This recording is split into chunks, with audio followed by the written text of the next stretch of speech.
Today's episode is brought to you by Grady Restoration. If you've got some home repairs or maybe some possible insurance damage or you just don't know, don't pick up the hammer and do it yourself. Give Grady Restoration a call. They can be reached at 952-472-1570 or check them out on the web at gradyrestoration.com. Today's podcast is also brought to you by the good folks at the Hair Studio in Chaska. Located in downtown Chaska at 500 North Pine Street. If you're looking to get your hair cut, trying out a new do, maybe thinking about, I want to look like this picture, I want to look like that picture, come in with an idea, leave with a beautiful look. They'll do eyebrows, they'll do color, they do perms, they do cuts, style, blowout, whatever you want. Go check out the Hair Studio in Chaska. Affordably priced and easily accessed. You can reach them at 952-368-0900. Welcome, everyone. I'm so excited to tell you about this podcast. It's called The DK Project, but it's really The Darren Show. The DK Project is a radio show, but without the radio. So sit back, buckle up, and enjoy the ride. Let's go!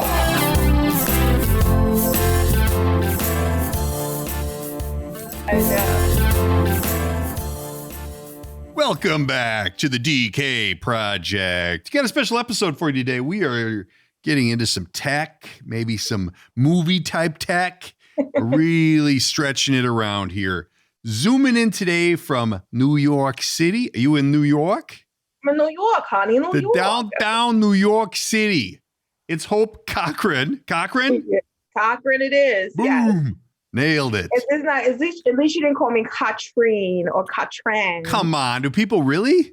Yeah, because it's spelled C-O-C-H. And so people sometimes go cha, and then it's Ren, but people will call it Ran because it's R-A-N. So it's like it's way too complicated. Or rain or Koch rain. That's the worst. I'm thinking, no, really? No. My last name is K-Meyer. And I actually have people that ask if it's with a C. Said, well, it's K-Meyer. That's real. It's K-Meyer. Oh, is that with a C? Humor. I'm telling you, there's a lot of bright individuals out there.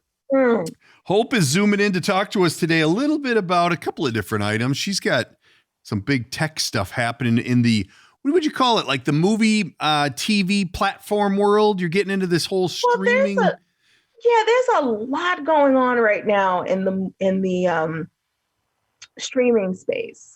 And, the streaming has irrevocably changed the game when it comes to movies and movie distribution. And but one of the things that I'm seeing is left on the floor is the experience of movies, which is what I think that what we're trying to sort of tap into with my company, Sonderblu. A lot of time has gone into understanding not just, we don't just watch films, do we? There's a whole lot of stuff going on around film. For sure. And that's really what we focused on in terms of designing our platform. So let's start with Sonderblu. Now, this isn't available just yet to the world. No. We're still in the cultivation stage, but tell us what we're doing. This is a platform where you can almost watch movies and give your feelings and your emotions and like hanging out at the movies. I'll put it to you give it to you in a nutshell. Okay, let's walk through your movie experience. Let's go back to, let's say, early 2000s. Let's go to the 90s. You want to watch a movie. Big bucket of popcorn. Yeah. What was the first thing you did? Got popcorn. Okay. No. Before you even got to the theater. Or you got to buy tickets. You got a notion. Maybe I want to watch a movie. What do? See if it's available. See what movies are out there. Yeah. You want to see movie phone. And maybe I'm good at this they game. did have movie phone. They did have a phone call you could dial. This is movie phone. They tell you what's on. Tonight at Eden Prairie 17, we're showing. That must have. That seems so weird today, but I think it might have been innovative for its time. Hello, and welcome to Movie Phone. If you know the name of the movie you'd like to see, press 1. Come on. Using your touch-tone keypad, please enter the first 3 letters of the movie title now.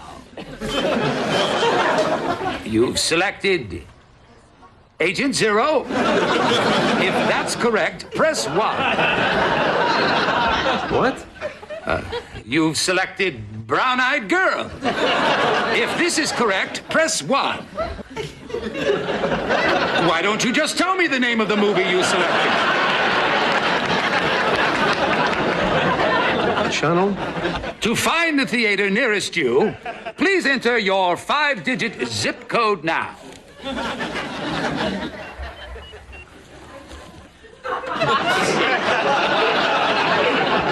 Why don't you just tell me where you want to see the movie? Lowe's Paragon, 84th and Broadway? Channel is playing at the Paragon 84th Street Cinema in the main theater at 9:30 p.m. Yeah, now I got you. It's also playing in theater number 2 at 9 o'clock. Then they went to the app. You're like, really? So I can just call you and you can tell me what's going on locally? Is that how it works? Movie phone. Hey, what about this though? Here's a side question. Yeah. Do you think, because the pandemic's going to go away, you people in New York might not know that, but us in the middle country know that it's going away. Okay. Do you think people are ever going to go to the theater again? Do you think the theaters are going to survive this? So, interestingly enough, our governor, or maybe it was our mayor, I think it was a combination of the two, just gave the green light for the movie theaters to open at limited capacity, at like 20% capacity. Yeah. So we'll see. We'll see. But I do want to make, I want to address something you said about the middle of the country and New York. New York is a very unique position in that this virus comes into this country, usually through New York. And so, you know, I hear people all over the country with various opinions about the severity of it and what it means. And one of the things I really want people to consider is that it's not directly, you know, before it gets to you, it comes to us. And so there's a level of vigilance, I think justifiable vigilance here in New York that maybe you won't see in other parts of the country. I'm sure there's a little bit of an increased, due to it being the gateway kind of coming through New York. But I mean, California, LA, and other areas are major hubs too, where people are coming in. Right, but that's my point. Like those, but we're not nearly as concentrated as you guys are. Yeah, exactly. And we are very.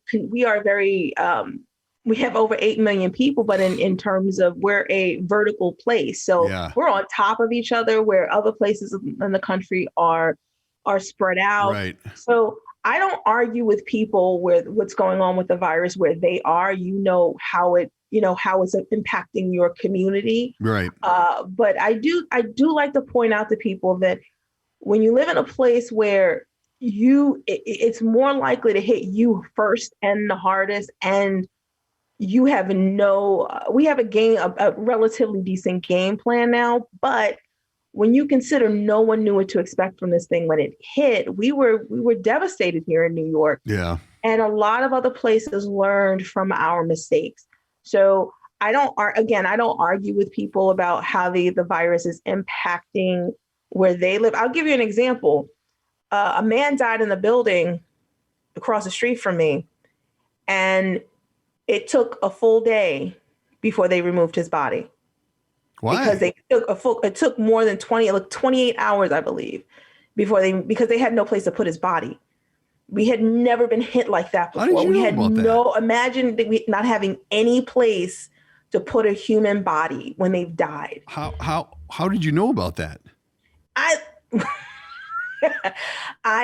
First of all, everyone tells me everything in the building because I run a tenants association. But you said it was across the street. No, across the street from me. Yeah. So yeah, but we have the same owners. Oh, okay. The same people. So I get a phone call. Do you know what's going on? I'm like, what? And so you find out, and then you see the cops. They're legally not allowed to leave the body unattended. So you have police officers sitting there in front of the building. Quite a nice neighborhood you live in there, Hope. Well, it's not the neighborhood. That's anywhere. That's literally anywhere. I didn't know. That's probably a legal thing. Yeah. Yeah, that's anywhere. But and I live in a pretty decent neighborhood, but it's anywhere. But God, my that's just a point shame, is, though. we were so ravished by this thing. We had a human body had to stay where it was for like 28 hours. Was that back in the beginning, or how long ago was that? This was at the beginning. This was maybe May, June. Yeah.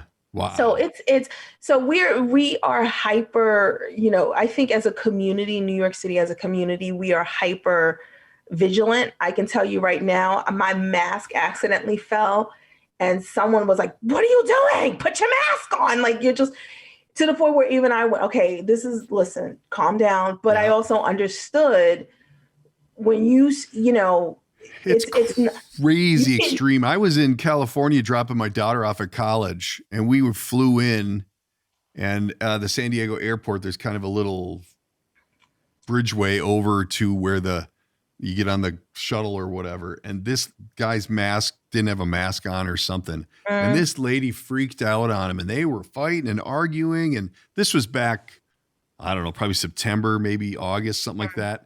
And it was just like, wow, because obviously every bit of it's important, but right. people need to control themselves. Like it was, so the cops came, it got ugly. But it does. Well, in New York, I was on the train and no one is really riding it. We're just now getting back to riding the trains in New York. But I took the train for whatever reason. I braved the train, and this woman was on the train without a mask. And I had an extra mask, and I politely asked her, "Do you need a mask?" That's how I did it. And she was like, "No, thank you." So I moved. But the minute the eyes, it was like you could bore a hole in this woman. Like, what the? She got up. She didn't even need to get off the next stop. She got up. And I know she didn't need to get off because she got up and she stood on the platform and waited for the next train, because she just stood there. I'm like, because we were like, what are you doing? Like, why are you? Well, at this stage of the game, it's so, although I was just down in Florida a month ago. Mm-hmm. Yeah, leave your mask again. And I'm going to say this one more time. You cannot judge this virus based on where you live, because where you live, the conditions may be different. We are a vertical city. We are on top of each other. Yeah. If you live in the middle, if you're in Ohio and there's 20 miles between you and your next next crowd, you can do a lot of stuff. It's a lot. You can be a lot more liberal. And so you have to, yes, we all need to be cognitive of the people around us, and we should be respectful of that. But, we have to be conscious of where we are. If you're stepping into a crowd of, 10,000 people, okay, whatever. Maybe if I got the COVID, maybe it won't do much for me. But if you have someone where are you going where there's 10,000 people? Huh? Where are you going where there's 10,000 people? I'm not going anywhere where there's 10,000 Hell no. people. But listen, some of the rallies that were held, all over the country, the leading up to, depending on how that was handled, people's exposure was, This is a comedy show. You're not bringing any comedy to this show right now. I'm sorry. You are being negative Nancy right now. Okay. All right. So here's a little bit of comedy. You think we're breaking any news about the pandemic? I think people know. If they're waiting to hear it on my show, something's wrong. So here's wear your mask. Done. Here's a joke for you. Why do they never make any films about constipation? I don't know. Because if they did, it would never drop. Oh. Well, hold on a minute. I might have a thing for that. That's a bad one, but it's a joke. It is a joke. He said, does it qualify? I don't think so. That's what I was looking for. Boy, it took me a while, though. Does it qualify? Yeah, I was going to say, since you brought up Ohio. It would never be released. That's what I meant to say. There you go. Well, see, if you would have said the right punchline. If you're in Ohio, you're going to want to go to the My Tour Bus Company and take the Cincinnati bus tour.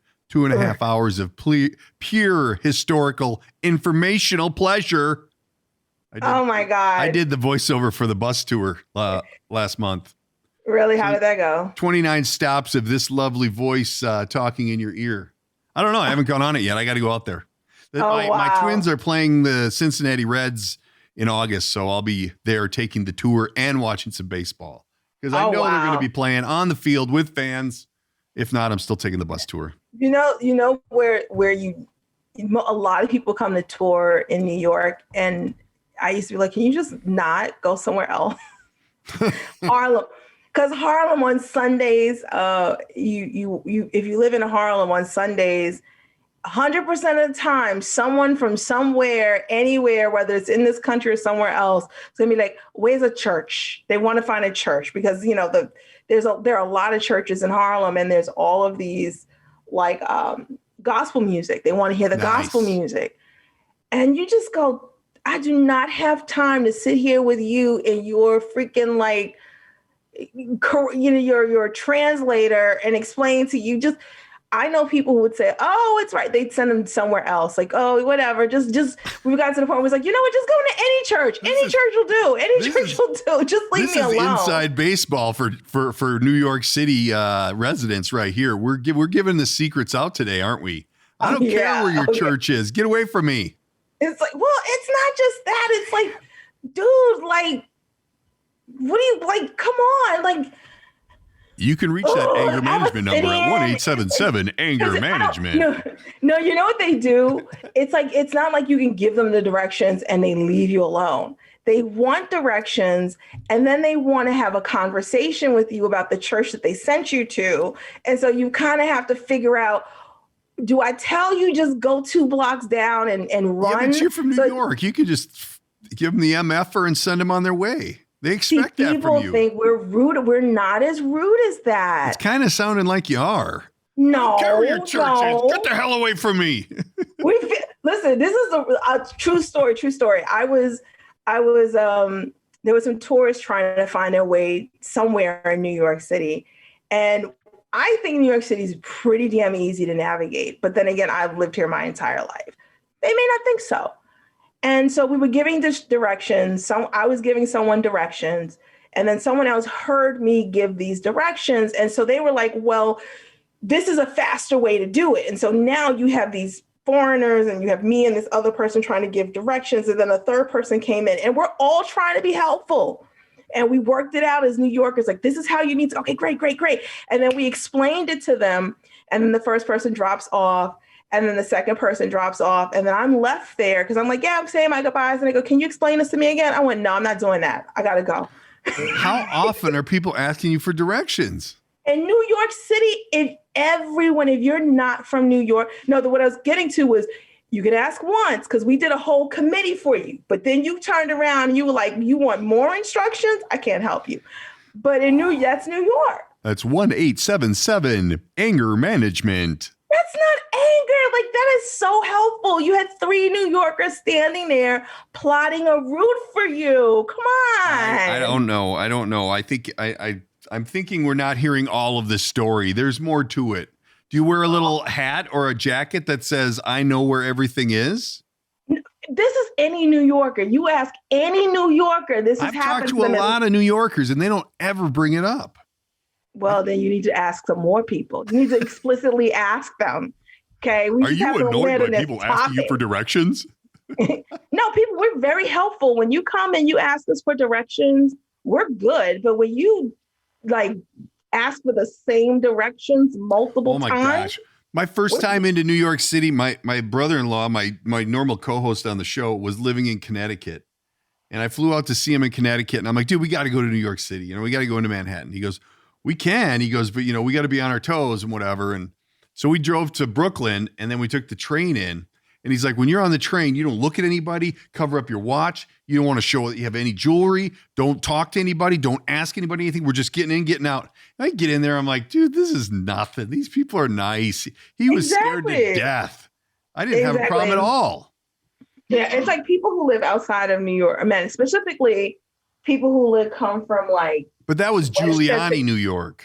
Yeah, but even then, I mean, even then, and Giuliani was, he was nothing, whatever. But even then, New Yorkers of all denominations are just, we're pretty good people. We just don't like being effed with. It's just like, it's like we're cool until, it's like you just hit that, you hit it, like leave it alone at some point. But people who don't live in New York, who don't understand that, have a tendency to test us. It's truly strange that you came on my podcast to promote your help and direction phone line for downtown New Yorkers. And this is your attitude. I mean, it's going to be tough to get the hotline off the ground. I'm sorry. Listen, this is New York for you. This is the New York temperament. Don't you call here. This is the New York. How do we say it? We keep it 100. Like, it's like good job. All right. So you are here to talk about Sonderblu and your other portions of the platform, which is all a movie experience, but don't think about asking a fucking New Yorker where the movie theater is, because they'll choke you out. Is that why you're doing this? Because you don't want people asking, choke people out? No, because you don't want them asking you where the theater is. Are you serious? Like, don't you ask me where the theater is. Go home and stream. The theater is. I'm going to choke them out. Like, well, I'm not violent. I don't do that. 2 times in this podcast, you've reached for a neck and there just wasn't one there. I've seen it. That's because I was mimicking you. Anyway, you know what? Here's the thing. Here's New York for you. That same, maybe not that trip, but another trip, same people in New York City were like, hey, the new Bond movie's out. Let's go see the new Bond movie. So we go in the Bond movie. We go into this theater and you got to go up like, I don't know, 5, 6 escalators to get to the theater. And we're sitting in there in New York City. We're watching a movie and the film breaks. Oh, that's dangerous. My God, it got ugly in there. It was horrible. And then it was like dangerous. They weren't refunding. It was like they were giving a small pop or something for the inconvenience. What? And some guy down in the front was just pissed off. Oh no. And I'm like, we should just sneak out the back. We can catch the movie another time. Like, I don't want to die. The same thing happened with Doctor Strange. It like in the middle of this scene where there's gonna be like this big, that scene where you like the hands and the hands and the hands, like this big scene. It breaks. And so we're like, what? And then they replay it again. And it breaks. And it happens a third time. I told you this is New York for you. I said, we were kind of looking at each other like, who's getting up? Who's going to address this? Because that's New York. And a couple of people got up, and it was like, listen, you need to figure this out. You're going to comp everyone in. And it was like management was like, you got it. And so on the way out, everyone got comped for 2 movies. Wow. Because that's New York. If you go with if I had gone with you, you would have said, let's sneak out. Let's avoid this. Yeah, New Yorkers are like, listen, you got to make this right. I want some free shit. You know what? If that would have happened in Minnesota, we'd been like, oh, shucks, we're just going to go home, I guess. No big deal. Are you serious? I can't live in Minnesota. No, the way the world is today, someone probably gets shot. I don't know. I can't live there either. The whole confined space for the theater, and that's what's going to drive people to your platform, right? Mm-hmm. That's why we're doing this. Let's get back on task. Beers already today? Let's get back on task here. So yeah, I mean, probably a mixed drink. Yeah, I don't no mixed drink here. No. Focus. Iced tea. Focus. So yeah, it's essentially what we did was we took 2 years and really thought about the experience, the movie experience, not just watching a film, because right now you can watch films everywhere. Yeah. It's easy. But when you think about your experience, whether it's how do I find a movie I want to watch? Who do I watch this movie with? What do we do after we watch the movie? What are we doing during the movie? Like, you think it's kind of innocuous, like, well, we just watch movies. But when you really think about it, if you examine it, you do a lot more than that. And so the purpose of the platform is to bring all those elements together, the things that creates the movie going culture. When you think about something that you might miss about films, I remember once when I was a kid, we could only afford the matinee, and we'd pick the movie, We debated the movie. What are we going to watch? We decided on a movie. We picked the theater. We went to the theater, and a bunch of other people had the same idea, and we couldn't get tickets for everyone. Right? So then we're like, okay, so what are we going to do? So then, we finally got to see the movie because we wound up seeing an afternoon movie, which some people had to ship in for other people. And then we sat around and we talked about the film. And then we sat around and we just did, there's so much that goes on about the film, around that film, that makes that such a memorable experience. It wasn't just the 2 hours you're sitting in the dark. Right. There's an experience around it that makes it a memorable experience. And so really what we've done is we said, what makes movies a memorable experience? And so, yes, we have things like, interactive streaming. So you can be in one part of the world and I'm in another, and we can watch movies together. And we've got a whole host of other things that are designed to kind of give you the experience that just streaming a movie doesn't give you. Because, listen, I saw a great, it's so great I can't remember the name of it right now, but I remember the picture in my head. I saw a show and my friend and I talked about it, like, did you watch that? Did you watch that? It's, you know what I mean? Yeah. And so you're craving for the kind of connection you used to get around films, and you just don't have that anymore. No, that's so is this a paid subscription then, or how does this happen? So yeah, we've got a collection of movies, and that's a paid subscription. And right now, actually, we are in the middle of doing our pre-launch, which if you go to sonderblu.com, blue with no E, SONDERBLU.com, you can register. And we have a series that we actually, that's free to anyone who wants to see it at this moment. It's called the Filmmaker Spotlight Series. And what we do is we sit down with filmmakers. And, the first half of it you can actually see on YouTube. And really, it's all about the filmmaker. We get into things like, why did you become a filmmaker? The filmmaking process, answering questions that people just, are you sitting down with some big names then? We don't have huge names, but we have some noted names. We have some noted people who maybe, we've got some noted names. And then after, you can go to the platform itself and get the behind the scenes look at the film, get the director's commentary on the platform. We were talking about this before we went on air. That's kind of like the extra disc in the old DVD pack. Yeah. All the outtakes and the good stuff. Exactly. We, believe it or not, when we started doing this, we did features. And what I found was that the directors will talk a lot. And so in order to do it, we would the sessions would become like 5 half-a-day sessions. So we try to stick to shorts. Yeah. We try to stick, anything less than an hour, because once you get past that, but the directors have a lot to say. And it's very interesting to hear of a director who made an Oscar-winning film for, $30,000, or right.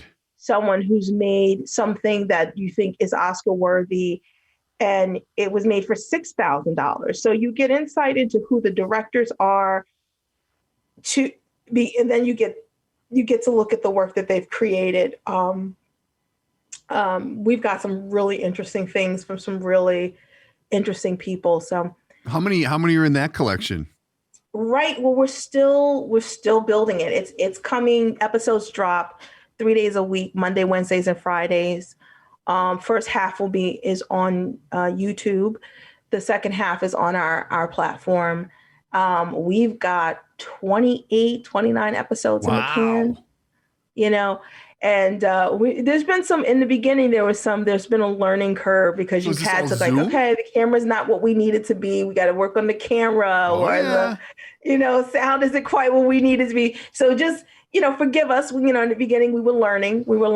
But you did this in person during the pandemic, or did you do it over Zoom, or what did you do? We had to do it over Zoom. Once this pandemic lifts, we'll be able to do some in-studio stuff, and especially being in New York City, where there's so many artists and so many films being shot. Yeah. It's a lot easier, but we initiated it on Zoom because we didn't use Zoom, we used something else, but we've initiated it here because it's just easy access. Wow. So when do they start dropping, did you say?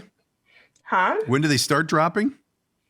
We are looking at next Monday. Nice. Will be the first drop. All right. And where do people go to find that? Is it Sonderblu on YouTube? YouTube, Sonderblu on YouTube. Okay. And when you say the first half, is it like a first half of the show?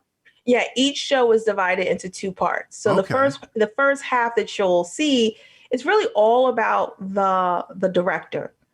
It's all about, because there's one film right now, there was a lot of debate as to whether or not we should eat. It's called Variables. And there's been a lot of debate about bringing it on because unfortunately or fortunately, depending on how you look at it, it received so much heat that it crashed another streaming server. Wow. But we're gonna bring it on, but we're gonna contextualize it a little differently so that when you come, because here's the thing. Film is meant to be, when film is at its best, it's like any great art. It's provocative. It pushes the envelope. And the answer to that is not to troll, not to shut it down, but to have dialogue. And so what we're saying as we release it, it'll be released on Monday, is if you have issues with this topic, if you have issues with it's related to the Bosnian War, fine. I mean, I got a great education speaking to the filmmaker because there's a lot there I didn't know. Bring it to the table. Just be constructive about it. If you say I don't agree with this, okay, that's fine. You don't agree with it. Why don't you agree with it? What's wrong? What are you seeing that will illuminate this film or help us see it in a different way? Right. And are you monitoring all of those comments and questions? Yeah. We're prepared. That's part of the delay. I wanted to lead with this particular film because it is something that reflects what the platform is really about. It's about dialogue. It's about, what are films there to do? Right. If you're walking around saying this is so much, I want to shut down servers, something's got to give. So let's So then once it is transformed onto your platform, the Sonderblu platform, then is it the same option for people to comment and question and whatnot on these particular films, or how is? Right now, we want to keep it to YouTube because they have it's just easier to keep it to YouTube right now, the comments and everything. Okay. And then, but you can see the full film. With all of these, you can see not just the commentary, the behind the scenes commentary, you can also see the full film. So, you can see the full film, you can look at the commentary. We will be hosting, we do have a forum that we will open up that is related just to Sonderblu, that, we'll bring the director back. And in fact, we'll bring all the directors back every month to do a filmmaker roundup. Oh, wow. So you'll have like a roundtable Q&A with the actual directors of the films, and you're going to spotlight what, what'd you say, 3 a week? Well, what's going to happen is because we're going to be releasing, they're going to be 3 a week. That's 3, 6, that's 9, it's 12 movies a month.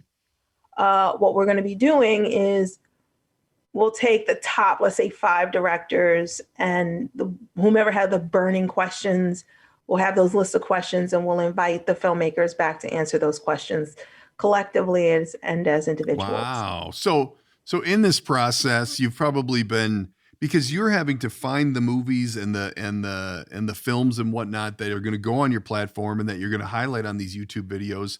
How much film are you? How much are you watching? Are you just nonstop? Oh my God! Is it a lot? I'm at the point where I've rejected a lot of films, but also Kevin, who's the person who's in charge of bringing the films on. He's got a great eye, and he tends to pick really good stuff. So that's, you know, by the time it gets to me, I'm like, okay, I'm usually greenlighting it. There's only one time I've ever like lost it on a film where I was like, there's no way, no flipping way this is ever going to be on. I was just like, it had more to do. So the commitment is that we want to break away. You know, part of what's beautiful about independent films is that they don't have to cater the tropes. So when you watch a Hollywood film and, you know, the bad guy looks a particular way, it's because that's a trope, you know? Right. They get to make films that look different and the experience is a little different because they're not catering to a quote commercial crowd. Right. And so one of the commitments that we have is that we want to see everyone depicted in unique and interesting ways that are free of those tropes. I'll give you a great example. We have one film that's about gun violence. And the person who, you know, I'm a Northerner and people have a classic sense of, oh, we're anti-guns, we're anti-this. You know, I've never stated one way or the other. But this was a film by someone in the Midwest who was asking a simple question about, you know, his challenge as someone growing up in the Midwest around guns, not saying it was wrong, not saying it was right, but asking a simple question about, you know, guns. And so it's a perspective I would have never come up with as someone who grew up in the Northeast, but it's also something that I think someone like me needs to see and be challenged by, right? So if you're not taking such a crystallized stance on, for example, something like guns, where does your work land? You know what I mean? Who's going to see it? But how do you find the tolerance in your platform for those? I mean, right now there's so many hot button issues out there that, you know, obviously films and they're going to touch on that stuff and they're going to push buttons, and people are so opinionated and so, you know, hot about everything. I mean, are you asking for trouble by opening that up that way, or are you, you know, almost wanting that to kind of invoke conversation? You know what I mean? I grew up believing that you're free to say anything you want so long as it does two things. It's constructive, right? Yeah. And forwards the conversation along, and you're not being offensive or offended in a means meant to be cruel, right? Like, it's okay to say, I don't like X. I don't like X. I'm not saying you don't like to like X, right? But you got to be prepared to tell me why you don't like X. You know what I mean? It's okay. I don't like it. I don't have to like it. You don't have to like it. So the platform itself is not there to kind of say, you know, and quite frankly, I think when you look at a lot of films tell you how you're supposed to feel about issues. Right. But if you think about it, like, a lot of these independent filmmakers are kind of mulling through ideas that you just would never quite make it to a mainstream audience because it doesn't quite answer those questions, or it doesn't quite fall very clearly into a box. And that's fine. And to me, in my world, that's fine. That's why I love Variables. I didn't know anything about the topic of Bosnia. I'm still learning about it. And I'm okay with people saying it's a piece of shit. Okay, but can you tell me why? Like, just give me a reason why, you know, and then we're good. And, you know, articulate it. So I'm not afraid, you know. Slippery slope. It's going to be interesting. I don't know. But you know what? I'm a New Yorker. We roll like that. Oh, we know. We roll like that. We know how that works. So everything's going to release on Monday, and there's going to be 3 a week. 3 a week. Monday, Wednesdays, and Fridays. Ongoingly 3 a week. Oh, right. And then what's the timeline on Sonderblu? We're looking at late this year. This year. And then it'll be fully operational as a streaming service? Yep. Everything on board, push, go, play, and go. Who are you going to be competing with that particular model? Besides the world? Well, I mean, hopefully we'll be able to dance with the Netflix of the world, but if we can't, we're playing to win. Yeah. You know? Right. It's so yeah. All right. Well, we got to wrap this thing up and put a pin in it with all the New York information we got today. We're probably going to get some more travelers out that direction. Sorry, I diverge. I get it. There's nothing wrong with that. So check it out. It's Hope Cochran with Sonderblu, and what are you calling it? The director series? What are we calling it? No, it's the Filmmaker Spotlight series. Filmmaker Spotlight series dropping next Monday on YouTube, Sonderblu on YouTube, and then it hops over to their platform. Check their platform out. Go over there and sign up so that you can get emails and be in front of everything that's happening in the movies, because it's constantly evolving, right? That's what you're wanting, is people to. It's can't help it. The world, the world's evolving. Yeah, it's crazy. But I went there and checked it. It's a nice looking website. Oh, thank you. And it's got all the bells and whistles, and I can't wait for it to go live. It seems like it'll be real interesting to see, because I know right now everybody and their brothers, sitting at home thinking, what the hell's going on in the world? God, yeah. Well, after they get done watching and listening to my podcast, they can hop over to Sonderblu and watch a movie together, right? Yes. Promote together. I like it. Well, Hope, we can't thank you enough for all the time. We will send people your direction. We'll put all your information in the show notes if people want to dig it up and go over and check it out. Sounds like the first film's going to be one of the best, huh? Out of the gate. Hopefully. Go big. And we'll get to check on Hope's. Are you the interviewer? We'll check your skills. Oh, yeah. I interview everyone. All right. Feel free to grade her and critique her, because I know you will me. So why not spread the love? Just seriously? Don't ask her for directions. Did you just literally tell your audience to come to mine and just give me notes? Did you just say that? No. Critique. That's different. Listen, what do you think follows the critique? Positive, constructive conversation. That's what I get. Okay. All that negativity and all that positivity blend together. No, I think it's a good thing. I'm going to check it out next Monday and see. Maybe I have to do a follow-up once it starts rocking and rolling, once you're in the heat of things. And see how things are. So, Hope Cochran, thank you so much for your time, and we'll check in with you somewhere down the road. You just called me Cochran. Cochran. I have a friend named Dan Cochran. You just called me after the whole conversation. You wouldn't call me Cochran. I'm going to go back in and fix it. Okay. It's Cochran. Yes. You know what? I bought my first boat from a Cochran. Really? Yeah, it's my current boat. Yeah. Okay. Cochran. But I have a friend named Cochran. Yeah, wait a minute. Well, we have the Cochran group, Barbara Cochran, the Cochran group. That's Barbara Cochran. Yeah. Yeah. But that's not you. No, it's not. But you said Cochran. Do you have her number?